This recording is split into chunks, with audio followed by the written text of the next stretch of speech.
Cumprimento o Padre Volney, que é coordenador diocesano da liturgia, e mais uma vez com ele todos os sacerdotes, também os diáconos aqui representados, nosso diácono que representa os diáconos permanentes, também os nossos religiosos e religiosas aqui presentes, pensando também os nossos seminaristas, futuros ministros do altar. Louvado seja Deus pela vocação de cada um deles.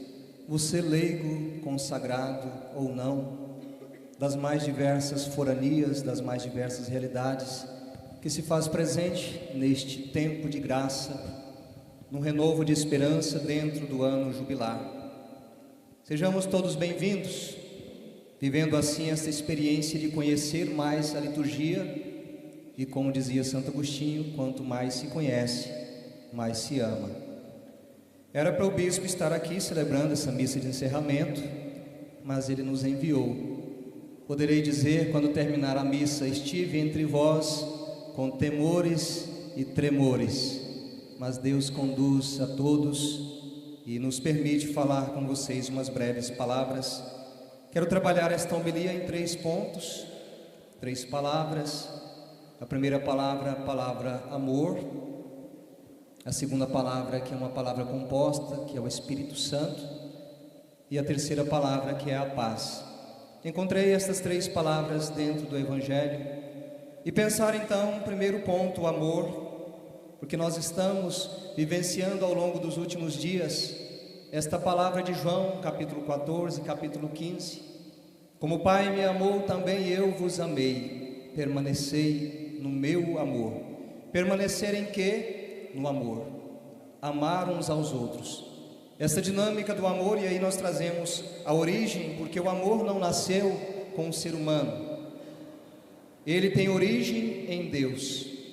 O amor tem origem em Deus, como nos ensina a primeira carta de João, 1 João capítulo 4, versículo 8, a definição mais concisa, mais concreta, mais resumida, mais clara do que é o amor. Que é o amor? Deus é amor.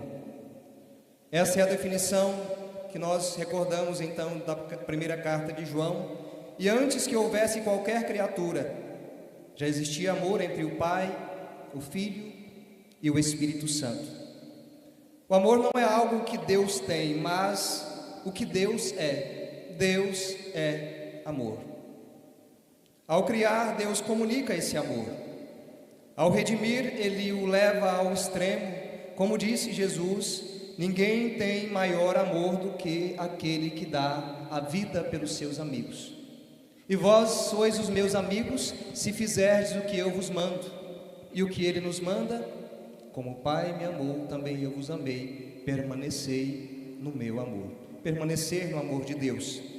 Mas assim como há o verdadeiro amor, como nós já dissemos, há também as caricaturas do amor. Versões distorcidas, empobrecidas ou falsas. Estas formas são pálidas sombras do amor verdadeiro. São caricaturas porque usam a palavra amor, mas negam a sua essência. Não levam em consideração a essência do verdadeiro amor. Disto podemos dizer que o amor mais puro é o amor de Deus, que é um amor incondicional. Ele ama mesmo quando não somos dignos. E diga-se de passagem, quantas vezes não somos dignos desse amor dele, e mesmo assim Ele ainda acredita em mim e em você, e nos permite recomeçar.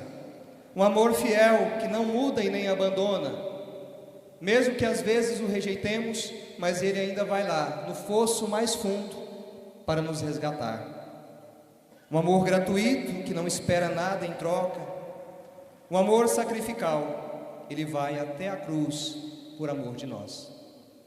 Esse amor, amado irmão, querida irmã, querido diocesano, diocesana, esse amor ele não se explica, ele se experimenta. A igreja ultimamente ela tem falado muito do encontro pessoal com Jesus.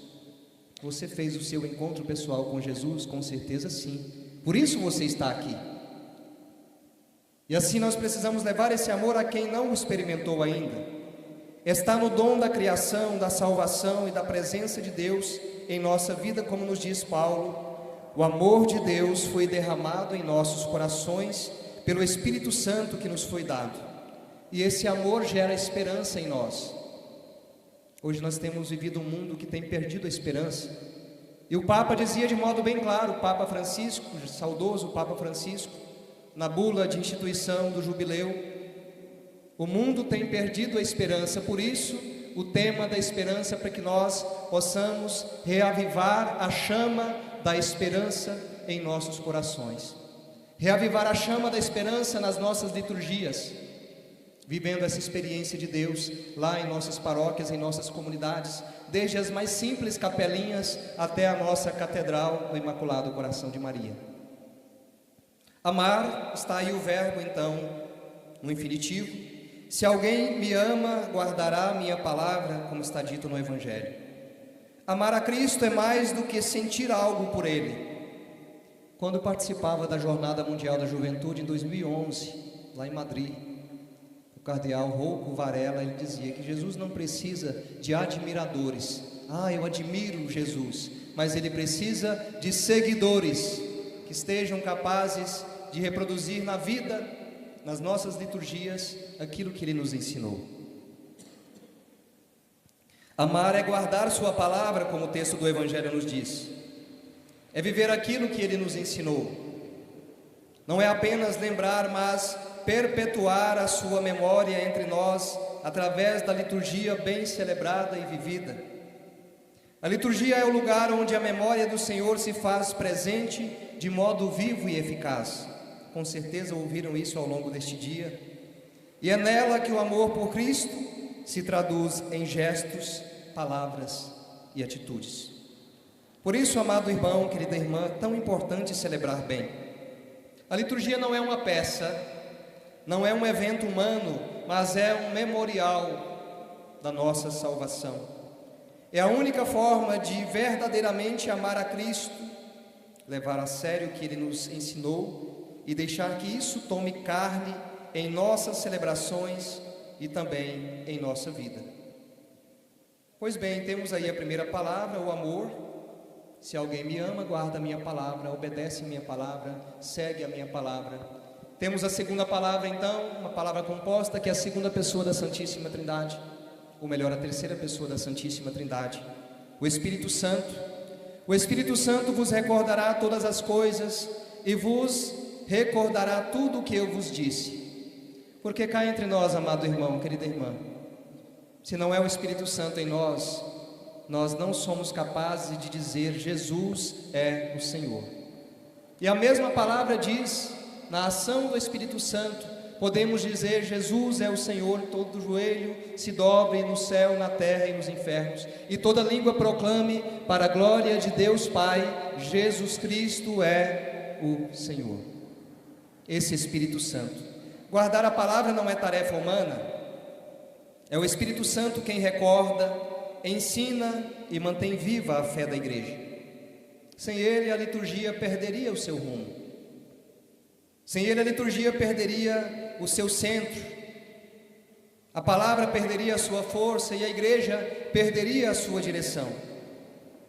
O Espírito Santo ajuda a guardar tudo aquilo que o Cristo ensinou, recorda o que ele nos disse. O Espírito Santo conduz a igreja. O Espírito não provoca confusão, ele provoca unidade. E a liturgia, ela nos revela esta unidade de Deus. Interessante pensar que ao longo destes mais de 20 séculos de caminhada na história da igreja, se não é o Espírito Santo, nós já teríamos perdido a missa.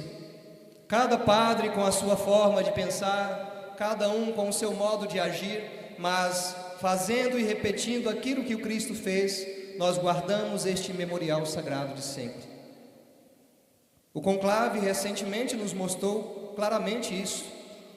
Muitos tinham suas apostas humanas, mas o Espírito Santo já havia escolhido Robert Prevost,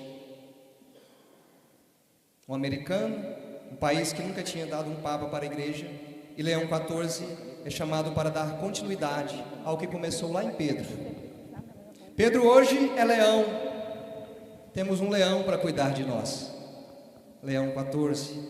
É isso que nos mostra o Espírito, ele que conduz a igreja com liberdade, com Continuidade esta que não podemos perder. Essa sucessão é garantida não por mérito humano, mas pela ação do Espírito Santo, que faz memória viva do Cristo no tempo.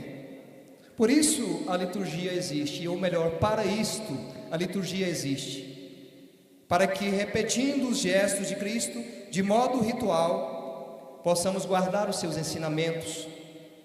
Se assim não fosse, repito, já teríamos perdido o santo sacrifício da missa. Olha para a primeira leitura e você vai perceber que ali há o primeiro concílio de Jerusalém. A confusão estava estabelecida porque a igreja estava evangelizando os pagãos. E alguns diziam que eles deveriam passar pela lei de Moisés, toda a questão da circuncisão, para se tornarem assim cristãos. Mas os apóstolos colocam de modo bem claro: decidimos nós e o Espírito Santo. E ali o primeiro concílio de Jerusalém vai organizando as regras, as normas que nós temos na igreja, e nos faz entender que a igreja ela tem um corpo belíssimo, e esse corpo é movido pelo Espírito Santo que a conduz. E a terceira palavra, a palavra paz, e assim finalizo esta homilia. Sei que é importante que nós temos também essa consciência de um dia todo cheio de tantas atividades, louvado seja Deus, e da riqueza espiritual que vocês beberam, mas uma homilia curta nos ajuda também a voltar para casa com essa palavra em nós. Primeira palavra, o amor; a segunda palavra, o Espírito Santo, que nos recorda o amor e que nos faz viver esse amor, e que nos recorda que nós temos uma igreja que por Ele, pelo Espírito Santo, vai sendo conduzida e por isso mantém esta fé viva de sempre. E a terceira palavra é a palavra paz. O Evangelho também disse: deixo-vos a paz, a minha paz eu vos dou, mas não como o mundo a dá.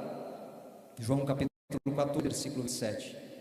A paz que Cristo oferece não é ausência de conflito, nem uma paz sentimentalista. É uma paz que nasce do encontro com Ele e que nos inquieta por dentro. O autor Luigi Giussani chama isso de paz inquieta, aquela que move, que nos tira do comodismo e nos impele a agir diante de um mundo em desordem. Como foi bonito chegando aqui, vendo vocês em adoração, tendo ouvido, claro, tudo aquilo que vocês já ouviram ao longo do dia, essa liturgia que motiva você a voltar para sua casa renovado na esperança, fortalecido. O Deus que nos enche de paz pela sua palavra, que nos enche de paz na adoração ao Santíssimo, que nos enche de paz na Eucaristia que é distribuída a cada um de nós. Mas não é uma paz para que eu possa ficar acomodado. É uma paz inquieta que me leva a ir aonde eu estou e fazer ali a diferença, levando esperança a quem precisa. Bento XVI também afirmou: a verdadeira paz começa quando o coração do homem é pacificado.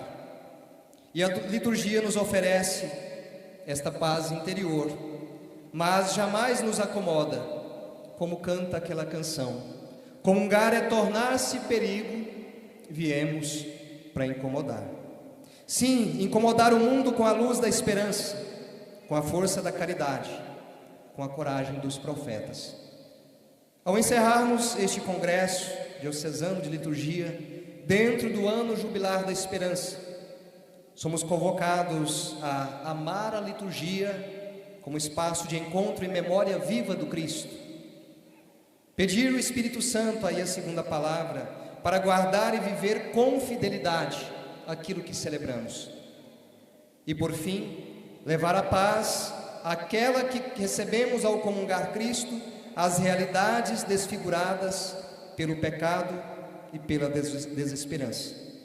Que a liturgia seja sempre assim para nós, uma fonte de renovação da nossa esperança, que nos ajude a caminhar na alegria do ressuscitado de hoje e de sempre. Assim seja, assim seja. Amém.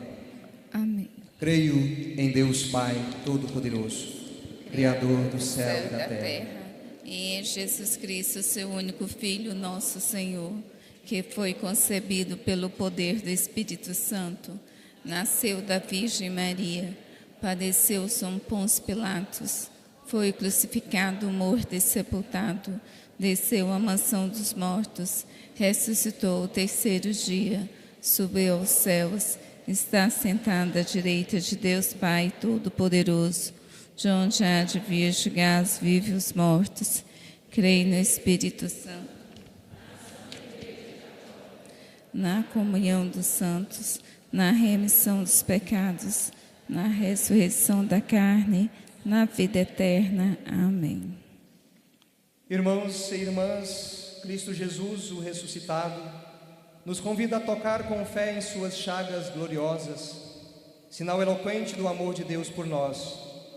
Por isso, supliquemos e manifestemos nossa confiança. Lembrai-vos, Senhor, do vosso povo. Lembrai-vos, Senhor, do vosso povo.